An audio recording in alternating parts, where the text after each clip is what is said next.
ഇന്ന് രസകരമായ കാര്യം ഞാൻ നിങ്ങളോട് പറയാം. പൊതുവെ പലയിടത്തും കണ്ടുവരുന്ന ഒരു കാര്യമാണ്.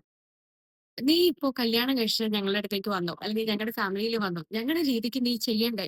അല്ലെങ്കിൽ അവള് ഞങ്ങളുടെ കൂടെ വന്നതിന് ശേഷം ഞങ്ങളുടെ രീതികളുമായി അഡ്ജസ്റ്റ് ചെയ്ത് പോകണ്ടേ?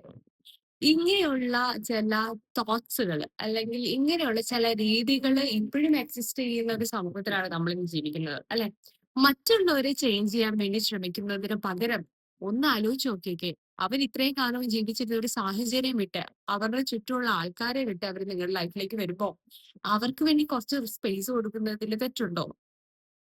അവർക്ക് വേണ്ടി നമ്മൾ കുറച്ച് എഫേർട്ട് ഇടുന്നതിലോ, ഒന്ന് മാറി ചിന്തിക്കുന്നതിലോ തെറ്റുണ്ടോ? ചെറിയ ചെറിയ കാര്യങ്ങളായിരിക്കും ചിലപ്പോ. എണീക്കുന്ന കാര്യങ്ങളാവാം, ഫുഡ് ഉണ്ടാക്കുന്ന കാര്യങ്ങളാവാം. അവർക്കും കൂടെ ഫേവറബിൾ ആവുന്ന രീതിയിൽ ചെയ്താൽ അവിടെ ഒരു ഹാപ്പിനെസ് വരില്ലേ? Like they will feel like അവരെ കെയർ ചെയ്യുന്നുണ്ട്. അവരുടെ തോട്ട്സിനും വിലയുണ്ട് എന്നൊരു ഫീൽ തോന്നിയാൽ they will definitely be happy. അതുകൊണ്ട് ചെറിയ ചെറിയ സന്തോഷങ്ങളിലൂടെ വലിയ സന്തോഷങ്ങൾ നേടാൻ വേണ്ടി ശ്രമിക്കുക. Thanks for watching.